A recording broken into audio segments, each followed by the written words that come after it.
Radhe Krishna friends, आज मी तुम्हाला aari work ब्लाऊजचे shoulder किती घ्यायचं असतं, कसं कट करायचं असतं हे दाखवणार आहे. तर हा व्हिडिओ पूर्ण बघा, मधात स्किप करू नका, म्हणजे तुम्हाला समजणार नाही. आणि माझ्या चॅनलवर नवीन असाल तर सबस्क्राईब करायला विसरू नका, लाईक करा आणि शेअर करा. तर बघा, मी तर स्लीव कट करून घेतलेले आहेत. हे आपला गळा आहे. आता हे वर्क आलेलं होतं, तर या वर्कवर आपल्याला अस्तर कट करायचं आहे. तर आता हे रेडीमेड आहे. तर इथं आपल्याला ब्लाऊजची उंची, ब्लाऊजचे शोल्डर आणि त्याचा गळा हे मोजून घ्यायचं आहे. तर आपल्याला ही जे आपण मणी लावलेली आहे यापासून आपल्याला 3 इंच एक माप टाकून घ्यायचं आहे. म्हणजे मण्याच्या आत आपल्याला अर्धा इंच धरून आपल्याला पूर्ण 3-3 इंचाचं दोन्ही बाजूंनी माप टाकून घ्यायचं आहे. आणि ह्या टोकापासून त्या टोकापर्यंत किती आली शोल्डर ते मोजून घ्यायचे. आता ही शोल्डर आपली जितकी आली असेल त्याचं निम्म करून आपल्याला शोल्डर घ्यायचे आहे. आणि याची उंची मण्याच्या वर आपल्याला अर्धा इंच ठेवून खाली आपली मण्यापर्यंत मोजून घ्यायचे, म्हणजे त्याची उंची येईल.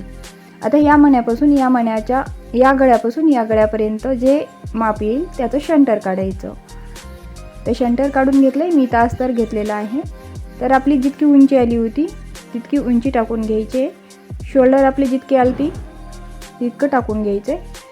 शोल्डरचं माप टाकून घेतल्यानंतर गळ्यापासून 1 इंच ते आपल्याला मोंड्याचा आकार देऊन घ्यायचा आहे. या अस्तरचं शंटर काढून घ्यायचं आणि हे जे आपलं पीस आहे त्यावर बरोबर अतरून घ्यायचं. व्यवस्थित अतरून घ्या. शंटरवर शंटर ठेवा, म्हणजे आपला गळा व्यवस्थित बसेल. आता इथं आपल्याला पूर्णपणे पिनअप करून घ्यायचं आहे. चारी बाजूने पिना लावून घ्या, कारण खड्याचं ब्लाऊज आहे. आपल्याला शिलाई मारते वेळेस अस्तर वर घसरत असतो.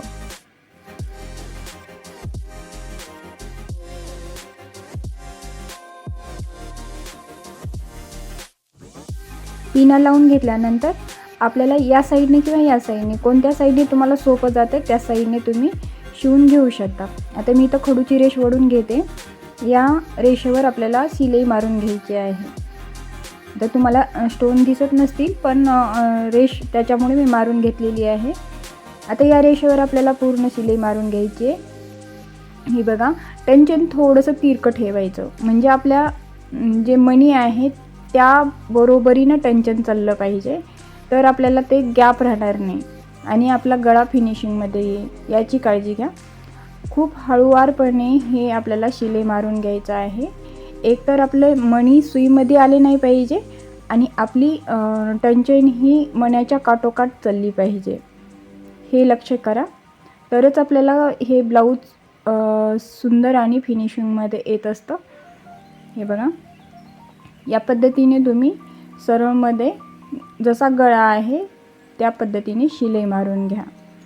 ही शिलाई मारणं झाल्यानंतर चेक करा खालून पण आपली शिलाई याच पद्धतीने आली आहे का, म्हणजे तुमची जे मणी आहे त्याच्या काठोकाठ आली का. जर आली नसेल तर या साईडनेही तुम्ही थोडंसं मागं पुढं झालं असेल तर ही शिलाई मारून घेऊ शकता.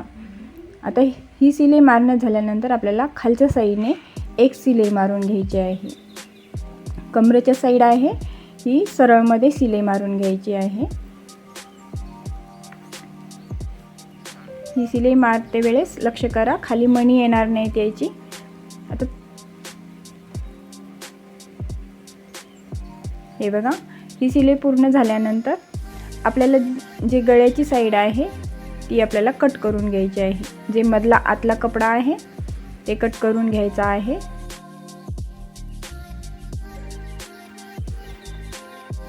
गळा कट करून घेतलेला आहे आणि आपल्याला आता गळा कट करून झाल्यानंतर त्याच्या कडेने छोटे छोटे कट द्यायचे आहेत. आता कट देते वेळेस लक्ष करायचं की कट देते वेळेस आपली जी कातर आहे ती शिलाईपर्यंत गेली नाही पाहिजे. छोटे छोटे द्या, म्हणजे आपली शिलाई उकलली नाही पाहिजे, याची काळजी घ्यायची आहे. आता ही कट झाल्यानंतर आता अस्तर या बाजूने टाकायचं आणि यावर आपल्याला अशी दाबटीप टाकून घ्यायची. याच पद्धतीने तुम्ही दाबटीप टाकून घ्या, कारण दाबटीप टाकल्यानंतर आपला गळा हा पलटी करायला खूप सोपा जातो आणि तो फिनिशिंगमध्ये पण दिसतो. आता अर्ध्यापर्यंत गेल्यानंतर आपल्याला तो बाहेर काढायचे शिलेमधून आणि या साईडने आपल्याला ही दाबटीप टाकून घ्यायची आहे. याच पद्धतीने करा, कारण पूर्ण दाबटीप आपल्याला एकाच साईडने टाकता येणार नाही आहे. हे बघा,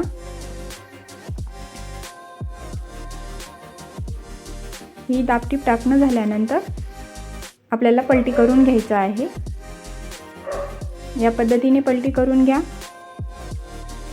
आणि व्यवस्थित अशी आतरून घ्या. आणि खालच्या साईडने आपल्याला एक पूर्ण दाबटीप टाकून घ्यायची आहे, या साईडने कमरेच्या. याच पद्धतीने तुम्ही पण दाबटीप टाकून घ्यायची आहे.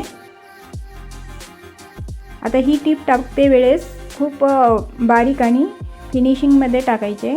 आत जर कपडा गेला असेल तर त्याला चाळून बाहेर काढून घ्या.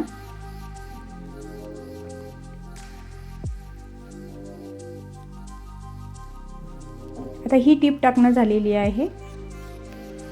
आता खालची टीप मारणं झालेली आहे. बघू शकता तुम्ही गळा हा आपला किती फिनिशिंगमध्ये आणि व्यवस्थित आलेला आहे. आता चारी बाजूनी शिलाई मारून घ्यायची अस्तर बरोबर ठेवून आणि बाकीचा कपडा जे शिल्लक राहिलेला आहे ते कट करून घ्यायचा. ही शिलाई मारते वेळेसही काळजी घ्यायची आहे, खाली आपली मणी किंवा स्टोन येणार नाही आहे याची, कारण आपली सुई मोडण्याची शक्यता असते.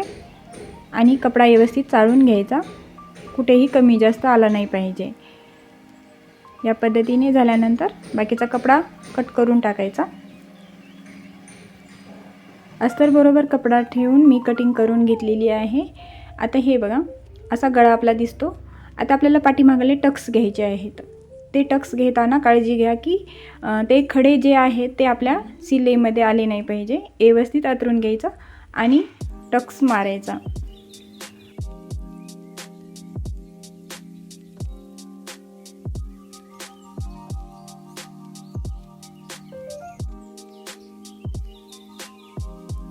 हे बघा, या साईडचाही टक्स असाच मारायचा आहे.